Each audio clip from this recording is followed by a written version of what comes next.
ನಮಸ್ಕಾರ. ನೀವು ನೋಡುತ್ತಿರುವುದು ರಾಯಚೂರು ನ್ಯೂಸ್ 007ಗೆ ಸ್ವಾಗತ. ಕ್ಷಣ ಕ್ಷಣದ ನ್ಯೂಸ್ ವೀಕ್ಷಿಸಿ, ಪ್ರೋತ್ಸಾಹಿಸಿ. ಅದೇ ರೀತಿಯಾಗಿ ಲೈಕ್ ಮಾಡಿ, ನಿಮ್ಮಲ್ಲಿರುವ ಪ್ರತಿ ವಾಟ್ಸ್ಆಪ್ ಗ್ರೂಪ್ಗೆ ಶೇರ್ ಮಾಡಿ. ನಿಮ್ಮ ಯಾವುದೇ ವಿಡಿಯೋ, ಸುದ್ದಿ ಹಾಗೂ ಜಾಹೀರಾತು ಬರಲು ನಮ್ಮ ರಾಯಚೂರು ನ್ಯೂಸ್ 007ಗೆ ಸಂಪರ್ಕಿಸಿ. ದೆಹಲಿಯಲ್ಲಿ ಮತ್ತೊಂದು ಹೀನ ಕೃತ್ಯ. ಚಲಿಸುತ್ತಿದ್ದ ಸ್ಲೀಪರ್ ಬಸ್ನಲ್ಲಿ ಮಹಿಳೆ ಮೇಲೆ ಗ್ಯಾಂಗ್ ರೇಪ್, ಚಾಲಕ ಕಂಡಕ್ಟರ್ ಅರೆಸ್ಟ್.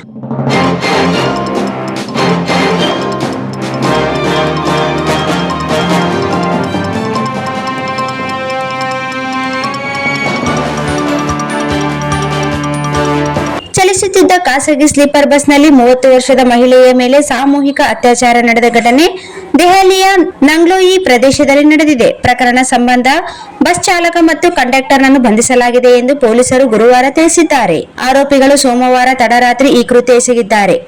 ಪಿತಾಂಪುರದ ಕೊಳಗೇರಿಯಲ್ಲಿ ವಾಸಿಸುವ ಮಹಿಳೆ ಮಂಗೋಲ್ಪುರಿಯ ಕಾರ್ಖಾನೆಯಲ್ಲಿ ಕೆಲಸ ಮಾಡುತ್ತಿದ್ದು, ಕೆಲಸ ಮುಗಿಸಿ ಕಾಲ್ನಡಿಗೆಯಲ್ಲಿ ಮನೆಗೆ ಹಿಂತಿರುಗುತ್ತಿದ್ದಾಗ ಈ ಘಟನೆ ಸಂಭವಿಸಿದೆ ಎಂದು ಪೊಲೀಸರು ಮಾಹಿತಿ ನೀಡಿದ್ದಾರೆ.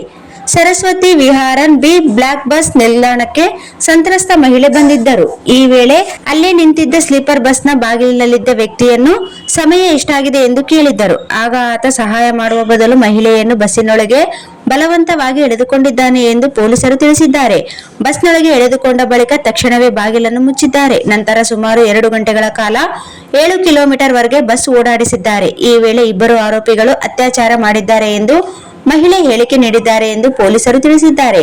ಬೆಳಗಿನ ಜಾವ 2 ಗಂಟೆಯ ಸುಮಾರಿಗೆ ಗಾಯಗೊಂಡ ಸ್ಥಿತಿಯಲ್ಲಿ ನನ್ನನ್ನು ಬಸ್ನಿಂದ ಹೊರಗೆಸೆದು ಆರೋಪಿಗಳು ಸ್ಥಳದಿಂದ ಪರಾರಿಯಾಗಿದ್ದಾರೆ ಎಂದು ಮಹಿಳೆ ಆರೋಪಿಸಿದ್ದಾರೆ.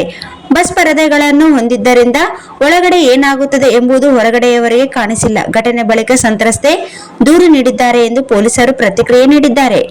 ಸಂತ್ರಸ್ತೆಯ ದೂರಿನ ಆಧರಿಸಿ ರಾಣಿಬಾಗ್ ಪೊಲೀಸ್ ಠಾಣೆಯಲ್ಲಿ ಎಫ್ಐಆರ್ ದಾಖಲಿಸಲಾಗಿದೆ. ಈ ಹಿನ್ನೆಲೆಯಲ್ಲಿ ಉಮೇಶ್ ಮತ್ತು ರಾಜೇಂದ್ರ ಎಂಬ ಇಬ್ಬರು ಆರೋಪಿಗಳನ್ನು ಬಂಧಿಸಲಾಗಿದ್ದು, ಸದ್ಯ ಜೈಲಿನಲ್ಲಿ ಇರಿಸಲಾಗಿದೆ ಎಂದು ಪೊಲೀಸರು ತಿಳಿಸಿದ್ದಾರೆ. ಕೃತ್ಯಕ್ಕೆ ಬಳಸಿದ ಬಿಹಾರ್ ನೋಂದಣಿ ಸಂಖ್ಯೆ ಹೊಂದಿರುವ ಬಸ್ ಅನ್ನು ಸಹ ವಶಪಡಿಸಿಕೊಂಡು ವಿಧಿವಿಜ್ಞಾನ ಪರೀಕ್ಷೆಗೆ ಕಳುಹಿಸಲಾಗಿದೆ. ಸಂತ್ರಸ್ತ ಮಹಿಳೆಯನ್ನು ವೈದ್ಯಕೀಯ ಪರೀಕ್ಷೆಗೆ ಒಳಪಡಿಸಲಾಗಿದೆ ಎಂದು ಅಧಿಕಾರಿಗಳು ತಿಳಿಸಿದ್ದಾರೆ. ಚಿಕಿತ್ಸೆಗಾಗಿ ಆಸ್ಪತ್ರೆಗೆ ದಾಖಲಾಗುವಂತೆ ವೈದ್ಯರು ಸೂಚಿಸಿದ್ದರೂ ಸಂತ್ರಸ್ತೆ ನಿರಾಕರಿಸಿದ್ದಾರೆ ಎಂದು ತಿಳಿದು ಬಂದಿದೆ. ಕ್ಷಯ ರೋಗದಿಂದ ಬಳಲುತ್ತಿರುವ ಪತಿ ಮತ್ತು ಮಕ್ಕಳನ್ನು ನೋಡಿಕೊಳ್ಳುವ ಜವಾಬ್ದಾರಿಯಿಂದಾಗಿ ಮನೆಯಿಂದಲೇ ಚಿಕಿತ್ಸೆ ಪಡೆಯುವುದಾಗಿ ಮಹಿಳೆ ತಿಳಿಸಿದ್ದಾರೆ ಎಂದು ಪೊಲೀಸರು ಹೇಳಿಕೆ ನೀಡಿದ್ದಾರೆ.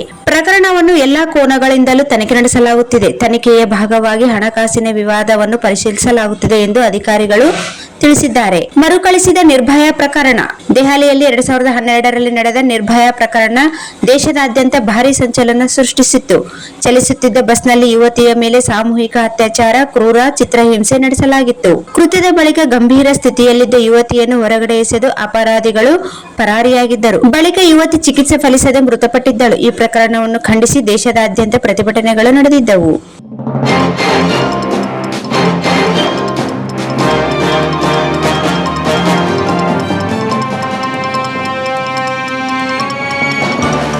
Sagar DTP centre. ಹಲೋ ಸಂಪಾದಕರೇ, ನೀವು ಪತ್ರಿಕೆ ಡಿಟಿಪಿ ಆಪರೇಟರ್ ಹುಡುಕುತ್ತಿದ್ದೀರಾ? ಹಾಗಾದರೆ ಅವರ ಅವಶ್ಯಕತೆ ಈಗ ಬೇಕಾಗಿಲ್ಲ. ನಮ್ಮನ್ನು ಸಂಪರ್ಕಿಸಿರಿ. ಇಂದೇ ನಿಮ್ಮ ಪತ್ರಿಕೆಯ 4 ರಿಂದ 6 ಪುಟಗಳವರೆಗೆ ನಿಮ್ಮ ಪತ್ರಿಕೆಯ ಪುಟ ವಿನ್ಯಾಸವನ್ನು ಮಾಡಿಕೊಡಲಾಗುವುದು. ನಿಮ್ಮ ಯಾವುದೇ ಜಿಲ್ಲೆ ಇರಲಿ, ಯಾವುದೇ ತಾಲೂಕಿರಲಿ, ನಿಮ್ಮ ಭಾಗದ ಸುದ್ದಿಗಳನ್ನು ಹಾಕಿ 4 ಪುಟಗಳ ಡಿಟಿಪಿ ಕಡಿಮೆ ದರದಲ್ಲಿ ಮಾಡಿಕೊಡಲಾಗುವುದು.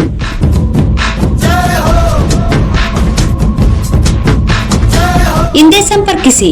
ಮೊಬೈಲ್ ಸಂಖ್ಯೆ 8431593151 ಮತ್ತು 9611114528 ಸಂಪರ್ಕಿಸಿ.